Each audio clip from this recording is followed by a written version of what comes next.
Hey, what's up, everybody? Day 7 in my 7-figure journey. Today, what I'm going to be talking about is hiring a team. So, if you're at the stage in your business where you want to hire somebody, but you don't really know who that hire should be, and you really don't know the steps to take to actually hire somebody, I'm going to share with you kind of how I went from a solopreneur, just me running my business, to now I have a team of 4 full-time people, all in different various positions. And I'm going to show you kind of my progression on how I decided who I was going to hire and why I hired those people. So I'll tell you who I would always hire first, and I'll tell you again, take you through the progression I made from my first hire all the way to hire number 4. So also, if you need help hiring anybody and you're to join your team, we can do all the searching for you. We can do all the resume reading, the interviewing, all that busy work, that stuff that you got to do that's time consuming, and we can take that off your plate and help you get somebody hired very quickly. So if you need help with that, just drop a comment below and I'll reach out and follow up with you. So always my first hire is going to be around sales generating activities. And the reason that is because without sales, you don't really have customers. And so you don't have anything to necessarily fulfill. So you've got to fill your sales pipeline so that you have more fulfillment. And when you're first getting started, then you need more sales than you need somebody to handle fulfillment. You can really handle the fulfillment for the most part, unless you're trying to fulfill on something that you don't have an experience with. Okay. So the first hire I'm going to always make is going to be an appointment setter. I'm not saying that because I we provide appointment setters. I'm saying that because your sales pipeline is so important in growing your business. And if you don't really focus on that, you're going to struggle growing. And if you're trying to do all that yourself, it's very difficult. Anybody that's done their own appointment setting and outreach knows that it gets very tedious. It's time consuming, and it's just hard to keep doing it because it's so, it's a difficult task as far as it's just boring and repetitive and gets old very quickly. So when you hire an appointment setter, if you're selling a high ticket program, or even, lower ticket programs in the $500 to $1,000 level, if you get one client a month from a appointment setter, then you're going to get your money back, and it's going to pay for itself. And they can do a lot more work and focus on just full-time going out and doing outreach and setting appointments than you can doing like 2 hours a day, or if you can even do that much. So the first person I'm always going to hire is going to be an appointment setter, and they're going to be full-time, and they're only going to be tasked with just setting appointments for me. You can give them other tasks if that's not a full day for them, but they should be able to find ways to, go out and book appointments if you've got different strategies. Okay. So if you need help finding an appointment setter, then again, drop a comment below. I'll reach out and we'll talk and see if it's a good fit. Okay.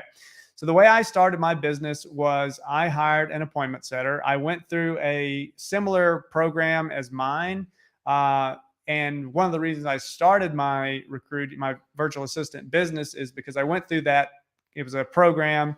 I won't name names, but he's pretty well known in the industry.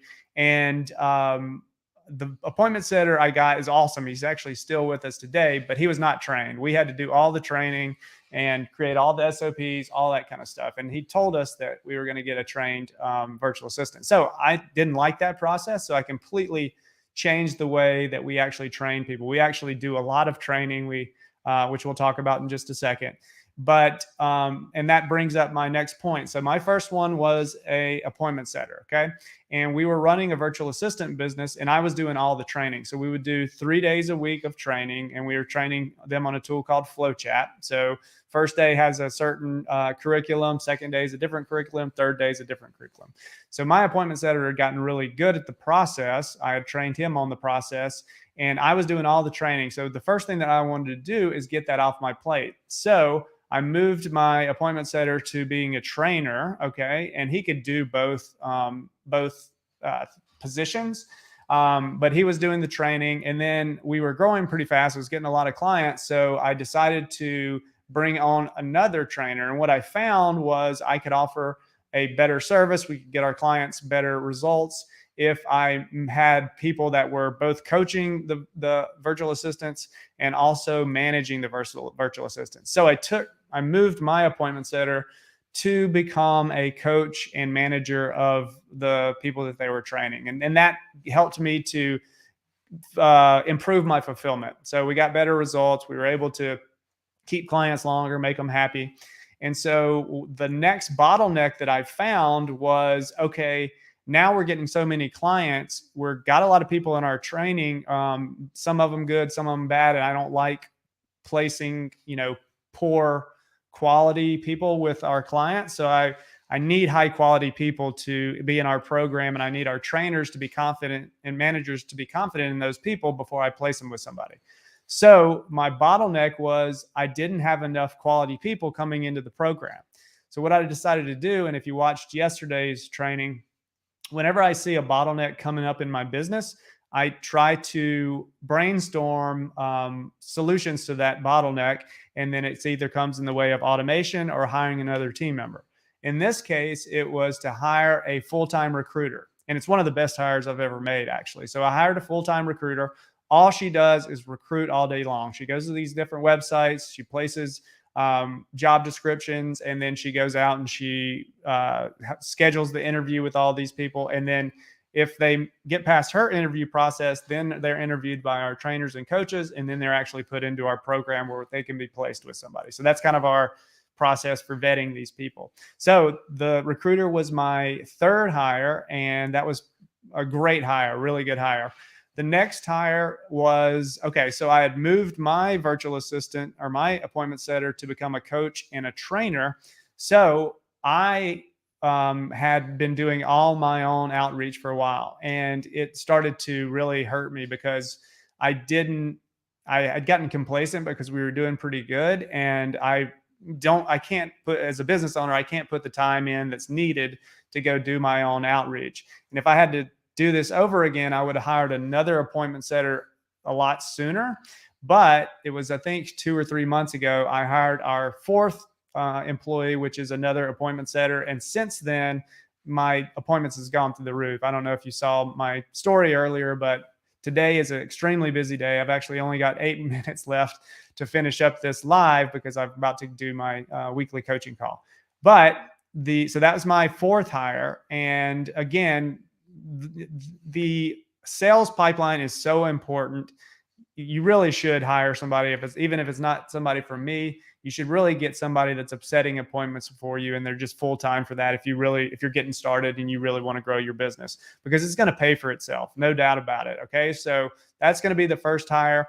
And the things that I learned along the way when hiring people is, first of all, you've got to have your SOPs and training in place. If you don't have that in place, when you hire somebody, it's going to be extremely chaotic. They're not going to know what they're doing, and you're going to get irritated, or they're going to get irritated, and you're going to end up ending that relationship, and you're just going to have to start the process all over. So always have your training and processes in place before you hire somebody. And then you can just bring new people in and get them on that training. So that's really the big thing. The other thing is, when I first started out, I had to do my own hiring, and it's a tedious process. Go ahead and try it. Trust me. You're going to have to, first of all, do a job post. Then you're going to have to review all the resumes. Then you're going to have to schedule interviews. You're going to have to get it down to people that you want to try out. Then you might hire them. If you don't have those processes in place, then it's going to be very chaotic. You're going to have to micromanage.